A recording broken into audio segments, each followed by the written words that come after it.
How's it going, guys? Welcome to another episode of the Phil Talk Sports Podcast. We appreciate you clicking on. Joining me today, making his return to the show, the voice of the Bethune-Cookman Wildcats, Mike Truilo. What's up, Mike? How's it going, man? Good to see you.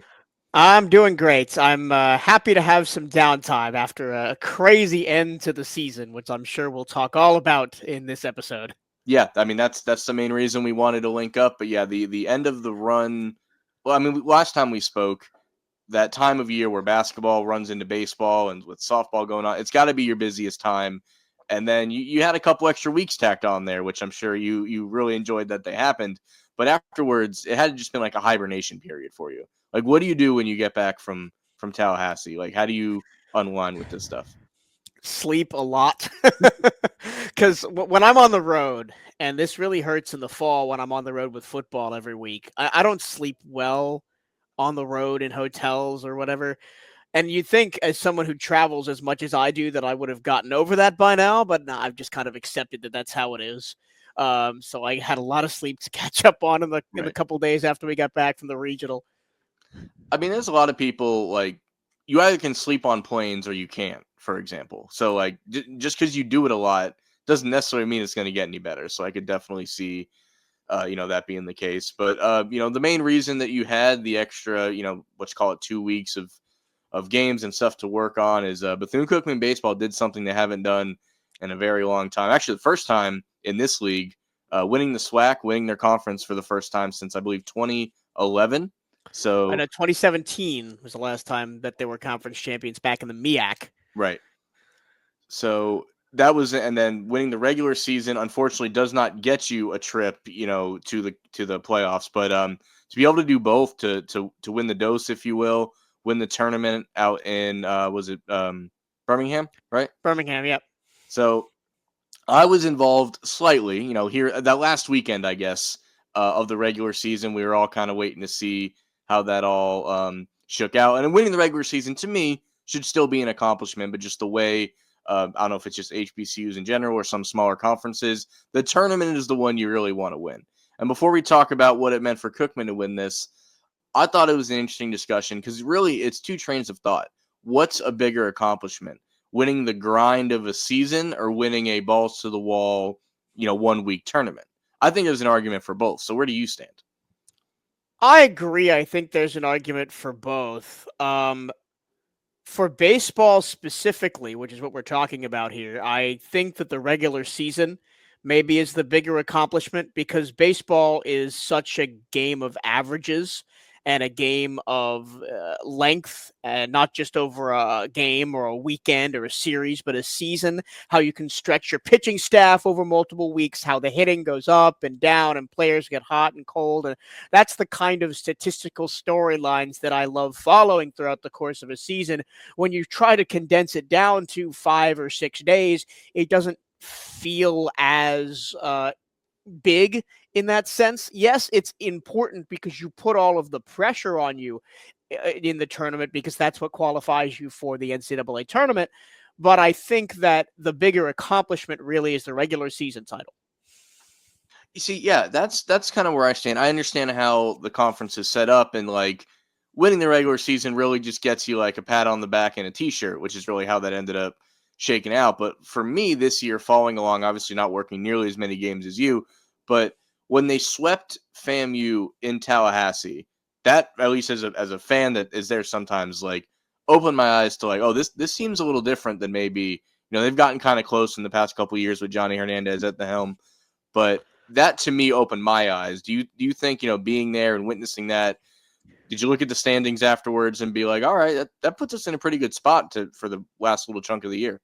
Well, there were two series for me that did it. It was the Florida A&M series was the first one where you didn't just sweep them. You dominated them. They only got 6 runs in the whole series in all 3 games.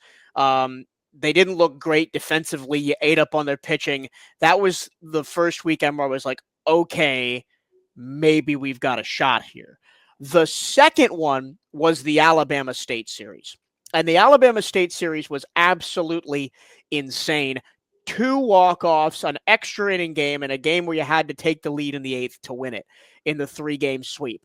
That was the series. After that final game, I turned to Bryce after we shut the cameras off and said, okay, I think we got a shot to win this one, because that was not only beating your rival, beating a team that had won the championship in the past. Alabama State, in my opinion, was the second best team in this conference, and it was not close. And the fact that you swept them, even though it wasn't convincing, basically paved the way for them to do what they did in the tournament. I'm glad you mentioned the Alabama State series afterwards, because I just work the Sunday games. I'm the Sunday PA guy. That's kind of been my role for this year. And I don't know if just other people weren't available, but they pretty much asked, can you do the whole 3 games? And I'm like, sure, getting down to the end of the year. The 2 walk-offs and the come from behind, and usually it's a Friday, Saturday, Sunday thing because of weather. They ended up doing a Friday and a doubleheader Saturday, which just added to the madness. And some of the, no disrespect to all the games I work at the Tortugas, may have been the most fun I've had at the Jack in a long time. Those, 3 games in 2 days with the 2 walk-offs. And after that one, they were really sitting pretty. It was just a matter of not falling off the cliff. And of course, there was injuries and stuff, as there always is at the end of a season like that. But I'm glad you brought that one up, because that 2 days is going to be something I remember for a very long time. Yeah, and you mentioned the injuries, right? At one point during the Alabama State series, we had come off of our only series loss of the year because we went out to Arkansas and lost 2 out of 3 because we basically had no starting pitching. All 3 of our starters were hurt. And it came into the Alabama State series with all 3 of our starters hurt. We didn't get anybody back. And the fact that they did enough, the pitching did enough to get us through that series and continue and to keep us in first place after that. That was one of the reasons I thought we could go on and win the whole thing, because the pitching to that point in the season had been the weak link. Yes, we could hit the ball. Yes, we could score a ton of runs. But if you're getting beat, 10-9, 9-8, 18-16, or whatever some of the scores were in games that we had lost earlier in the year, it doesn't matter, especially when your bullpen is going to be so taxed when you play 5 games in 5 days at the tournament. So that was really the big moment for me. And then, of course, we got the starting pitcher, 2 of the 3 starting pitchers back, and specifically Edwin Sanchez and Joel Corey were magnificent in the playoffs and in the regionals. Yeah, I mean, watching that series from home, obviously that was in a way trip for you guys. Like, you look at the standings and you think, hey, this could be a sweep type weekend, especially coming off the FAMU, maybe 2 out of 3, not understanding how beat up the pitching staff was. So in a normal scenario, only taking 1 of 3, not something you jump up and down about, but that one win being huge and really the difference in the regular season title there. So definitely a huge situation. So then that wraps up. Unfortunately, it was not clinched in Daytona. You guys had to go to Samford. That was kind of your home away from home for about a third of this season. So that goes down, brings you to the number 1 seed in Birmingham for the SWAC tournament. And I love, first of all, I got to give you guys props. I loved the broadcast cam stream that you guys did. And I basically watched the game and had that on the iPad afterwards, or, to go with it. And it definitely added an element of, enjoyment, especially the people that are going to listen to you guys year round. It helps to, at the highest point of the season, you want to hear your guys call the game, not someone that maybe researched you guys for a couple of days. So hats off to you guys for having those streams going. I'm going to fast forward a little bit. There was some close games in that tournament, but it came down to, the poetic justice of another Florida Classic baseball edition in the last game. FAMU losing a game. I do want to touch on this. There was a inherent flaw in the SWAC tournament currently. FAMU had lost a game leading up to it, the finals. They did the winners bracket and all that stuff. Had they lost that final game, they would have been champions, even though they only lost the one game. And the double elimination didn't count, I think, only in the finals. So Yes. they could have lost a game throughout there. Cookman, which lost no games through the course of this tournament, could have slipped up one time, and that would have been it. So an inherent flaw that luckily didn't come into play. But I don't know. Is that something they need to look into in the future before we talk about how this did go down? 100%, 100%. And the reason that they have that winner take all game at the end is so it can be on ESPN and there's one game, and then you don't have to say, oh, well, the lower bracket team won and therefore, sorry, we can't show this because we've got another game booked You go to ESPN Plus to watch the next one, Right. kind of thing. I understand that side of it, but you're punishing the team that swept through the first part of the bracket, never went to the losers bracket, by saying, you know, here's a team with one loss already in the finals. If you lose, good luck. Your season's over. Hard done on you. When they have a loss and you don't, and it really should have been that if Florida A&M had held on and beat us, we should have played again, either the next day or that night, a doubleheader. And there's nothing you can do. That's how the tournament is set up. The way Right. I look at it is it's not one double elimination tournament. It's two double elimination tournaments, and the winner of each one play a one-game playoff, a one-game championship. Right. So that's the way that the College World Series works. It's two separate double elimination brackets, but the winners of the two brackets play a best of three to Yes. determine the national champion, which makes more sense than having one game decide everything on a Saturday afternoon. Now, the other flaw with the SWAC tournament, and here's where I have maybe more of an issue with it, is the seeding was screwed up.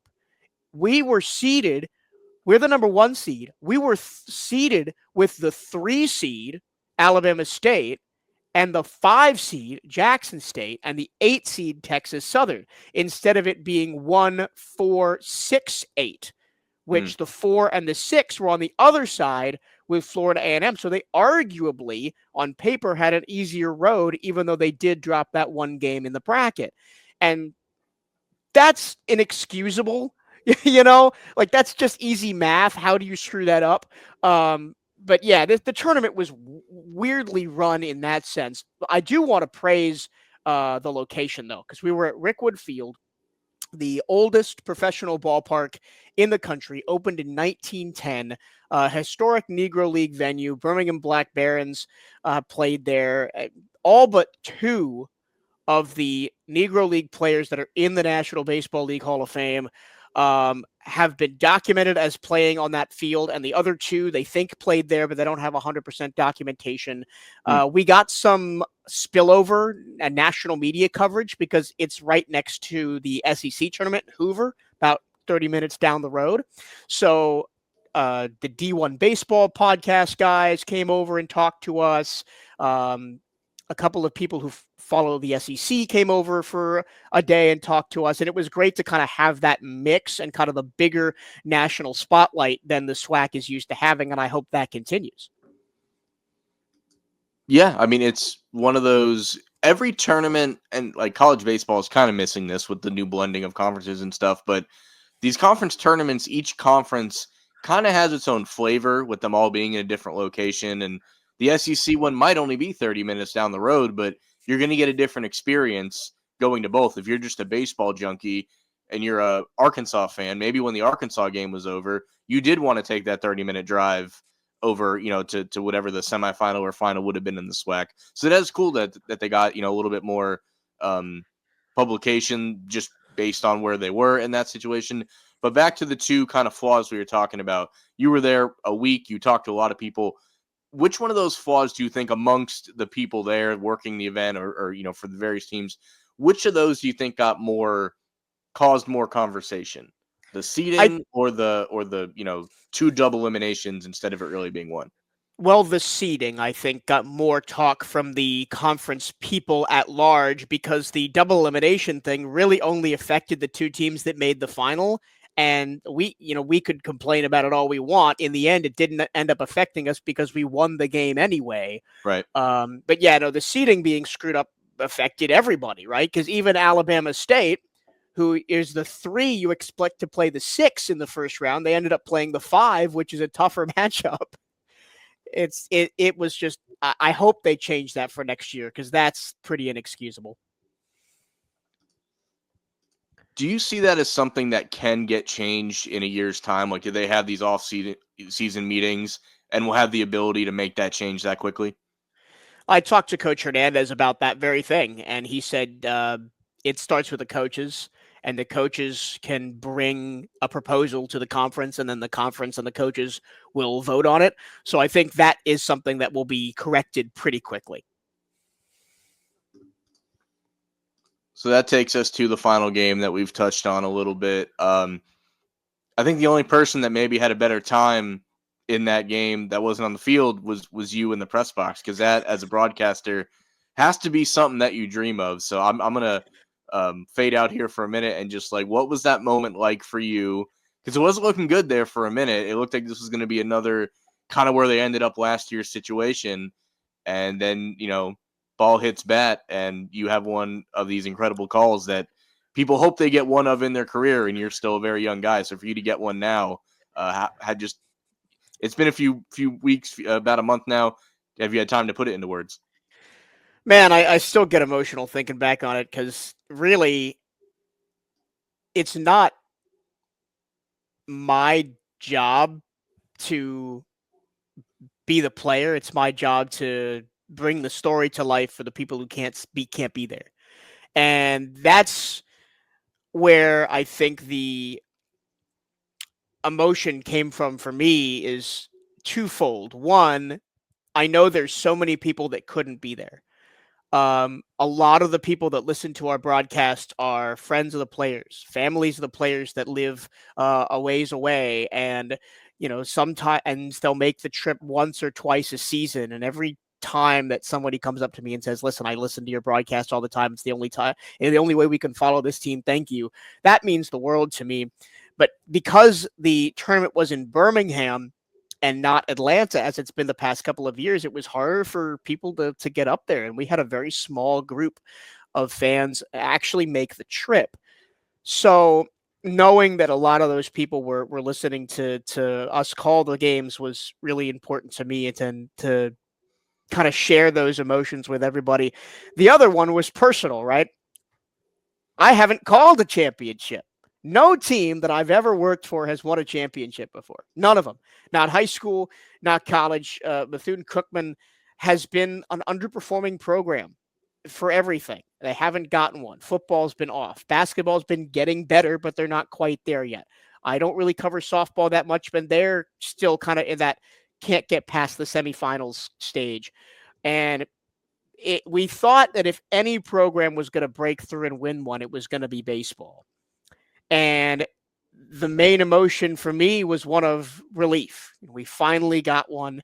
It was the first team sport championship in the SWAC for Bethune-Cookman since we came into the conference in 2021. And it was just kind of like, finally, the monkey is off the back. We've got a big one, one for the university to be proud of. So if you don't mind, we're gonna hear your call right here on the show. Oh boy, I'm embarrassed a little bit because it's not my favorite call in the world, and maybe play it and then I'll break it down a little bit. That's the way we'll do this. So here is Mike Truilo as Bethune-Cookman wins the SWAC baseball championship.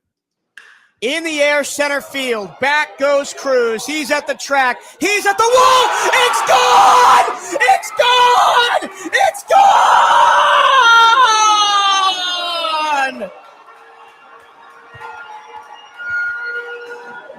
Bethune-Cookman University, your wait is over! The Bethune-Cookman Wildcats are the 2025 SWAC baseball champions! Los Gatos de los Campeones de la SWAC! Andre Martinez, the walk-off 3-run home run with 2 outs in the ninth, and the Wildcats win 11-9! Well, some of that dramatics is my voice actually giving out, because it's like because there was 4 games or 1, 2, 3, 4, counting the last series of the season, 7 games in 10 days. Yeah, that's and crazy. 7 high pressure, high drama games in 10 days, right? There were no gimmies. Like in the first round, we beat Texas Southern 5-3. We're 3-0 down, had to come back to win. In the second game against Alabama State, we were up 7-0, and then had to rally to win 9-8 after giving up that lead. In the semifinals against Alabama State, again, after they crawled their way back through the losers bracket, We were down 3-0 in the 6th, had been no hit through 6, and had to come back and win the game in the 10th. So at that point, my voice was just completely gone. And then, of course, the dramatics of the championship game, which at that point had gone 3.5 hours. It was a long game. So one of the things that I learned from one of my mentors, Rich Hollenberg, who is an ESPN broadcaster, works college basketball, mostly also works for the Tampa Bay Rays, is to script your big moments. So a lot of that was scripted. Everything after the 3 or 4 seconds of silence, which is another broadcasting technique, lay out, let the crowd kind of speak for the moment. And I kind of wish I'd laid out for a little bit longer there. But everything after that, up through Los Gatos de los Campeones de la SWAC, was scripted. I had it written on a Post-it note on my laptop. So that helped me kind of focus my thoughts a little bit and not get too lost in the moment. I was going to ask if the Spanish line was planned or not. So what was the top? Okay, so that's a quick answer there. How many times have you watched that back, or is that the first one in a little while for you? 3 or 4. I watched it back a couple of times right afterwards. There was a HBCU Game Day, I think, did a small article and then posted the video on social media about 2 days later. So I got a bunch of messages about it after that. And then I've kind of let it go since then. Of course, we had 2 more games to do, so I had to move on. Sure. I'm not the happiest with the call, mostly because my voice kind of gave out. The energy is there. It's good. I said exactly what I wanted to say. I laid out for maybe not as long as I'd like to, but I did put it in there. And like I said, the score, I said what happened. I made a big deal out of the moment. I said what was on my script. Technically, it's a good call. I think in very rare cases, the cracking of a voice helps a call. And I think this may have been one of those rare cases. And the fact that, like, the call on the radio, if you're listening to it through that sentiment, like, is perfect. But getting to see your emotion, which you rarely get to see, and if you do, it's because, they post it on social. Like, as a UCF fan, you'll get a Mark Daniels in the booth shot like a week later of a touchdown or something. But to get to see that in real time and see the emotion, I think just adds to it. I got goosebumps watching it again this time.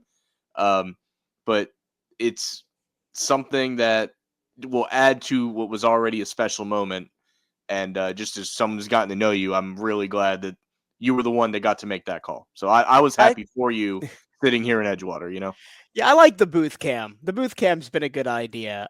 We kind of stole it from LSU and Alabama, doing a little bit for their radio broadcasts during football season. And I thought, hey, that's not a bad idea. Let's do that. I want to do it for all the football road games as well, but setting up in different locations when you don't have a lot of time to set up like the camera and sync the audio and everything could be a little difficult, but we're going to try it on the road this year and see how it goes. But so the booth cam's fun. It's going to be a road thing more so, you think, than a home thing? Yes, because the reason is, so we're playing the YouTube algorithm a little bit, and I think that's why LSU and Alabama and those other schools do it as well. Because if you want to post the radio broadcast to YouTube, we don't have the video rights. The SWAC or ESPN had the video rights to that tournament. Same thing with basketball, same thing with all the away football games. So we could just put like a static image there that says like Bethune-Cookman Radio on it. Which you've done in the past. We have done in the past. But the YouTube algorithm, you get more traffic if it's not that.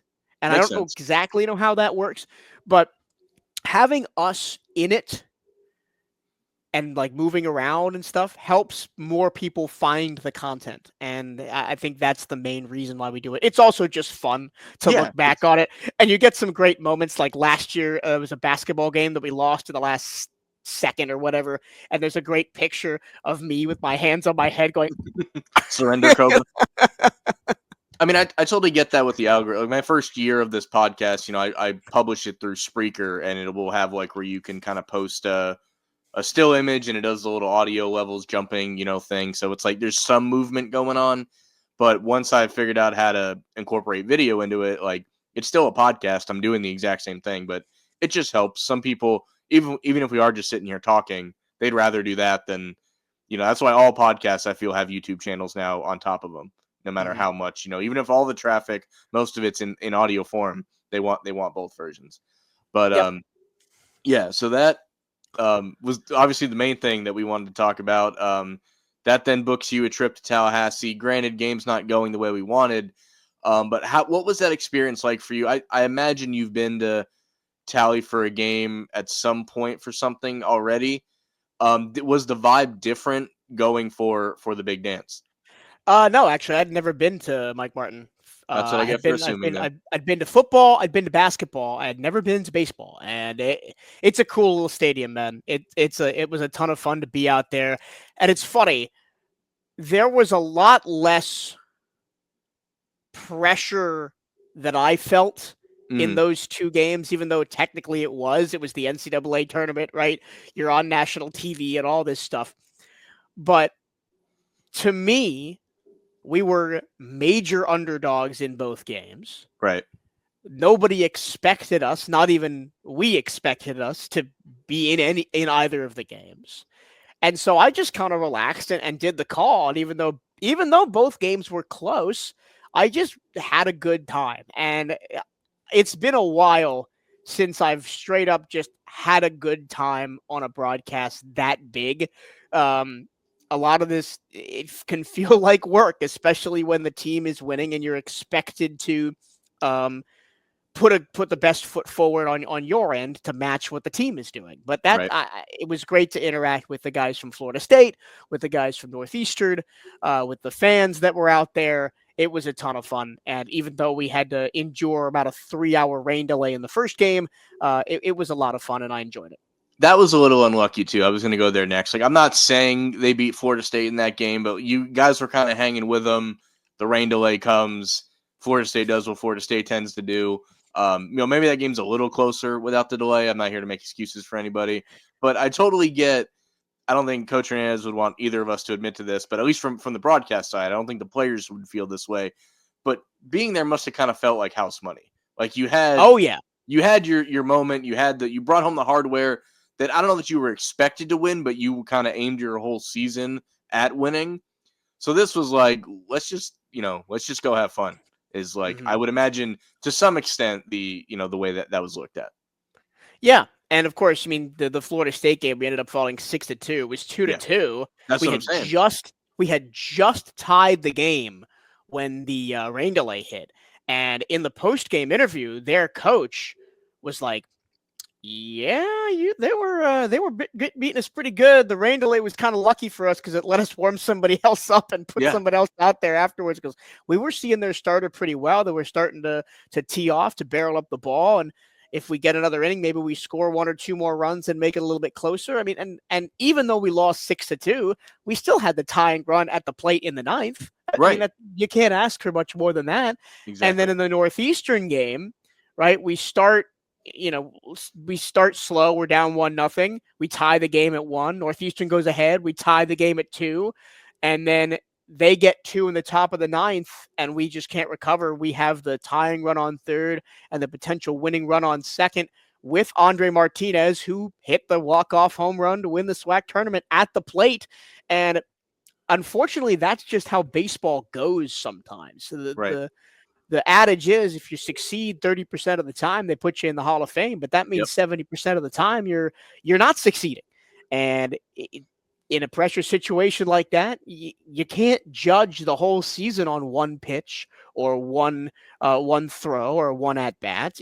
That's not baseball. And unfortunately, in tournament baseball, it comes down to that sometimes. But I think the team will be very proud of how they played, very proud about how they showcased on a national stage. I mean, this is a Northeastern team that was a top 20 ranked team in the country, won 27 games in a row at one point. Wow. I mean, and we were 1 base hit away from winning the game and moving on to play Mississippi State. So I think the trajectory for the baseball team is a vertical line straight up.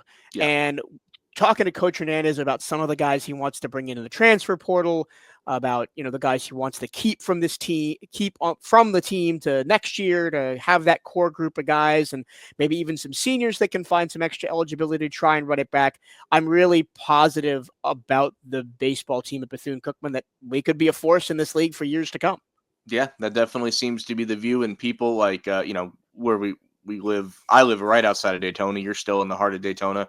There's a lot more alumni than you maybe think when something like this happens and people start repping their Wildcats again. So like, as just working where I work, I'll be like, you should start coming out and seeing these guys, because they're worth your time, they're worth your money, they're worth your commitment. So that's definitely something that I hope happens. And the recognition didn't really stop there, because even dropping 0-2 in those games, two players still got all Tallahassee regional.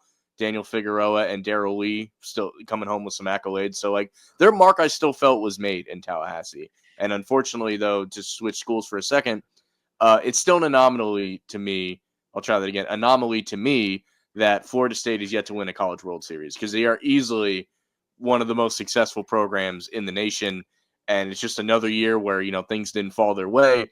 And while not a Florida State fan, that is something I hope I witnessed in my lifetime, because that is just one of those situations that it should have probably happened by now. And, they're still as good as they've ever been, but it's just not working out for them. But they are regularly hosting regionals, and they're going to keep doing what they do. But maybe one day they'll get over the hump. Who knows? I don't hope they do that. I'm a Florida fan. Keep them down in there. Keep them down there forever. I'm a UCF fan, but I've grew up. I feel like you do have to be on one side of the Florida State line, no matter where else you go. And part of that is the band kid in me and the marching Chiefs and all that. That might be the tiebreaker for me. Because I actually had a cousin that played for Florida only for 1 year. So like, you'd think I would go that way, but his experience there wasn't grand either. So that may have been something that taps into that. Before we leave, you mentioned Daniel Figueroa, and it's one of the stories that kind of gets lost in the shuffle of the whole postseason run. Daniel Figueroa was the MVP of the SWAC tournament, had the walk-off hit to send us to the championship game in the semifinals, had the go-ahead hit to win us the first-round game against Texas Southern, was clutch all weekend, batting out of the 8th spot, by the way. Just ridiculous. He was the last name on the roster going to the tournament. They were about to cut him for a third catcher, and at the last minute, he was put on the roster. He only started the first game because there was a guy that got sick in pregame, and they had to slot him in.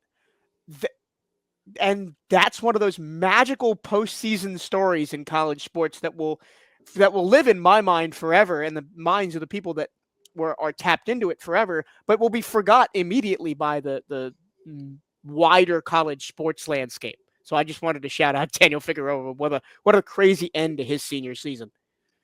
Well, it's not going to be forgotten as long as you're around, because you're going to be the kind of guy that can give that story for us. So I appreciate that being thrown in there.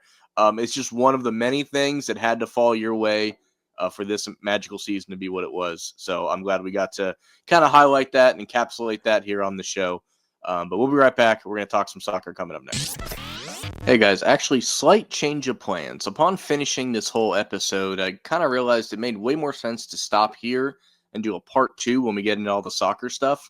So we're going to go ahead and call this one part 1. In about a day or two, I'll put out part 2 where we talk about all the soccer stuff. Still check that one out. But I thought this kind of commemoration of BCU's baseball championship kind of deserved to live on its own. And then we go on for a while about soccer and stuff. So wanted to kind of split those up, kind of changing it on the fly as I'm editing this. I felt like it made a lot more sense. So that's going to do it for today's episode. Thank you for checking it out. And we'll be back in a few days with part 2. So thanks for watching. We'll see you then.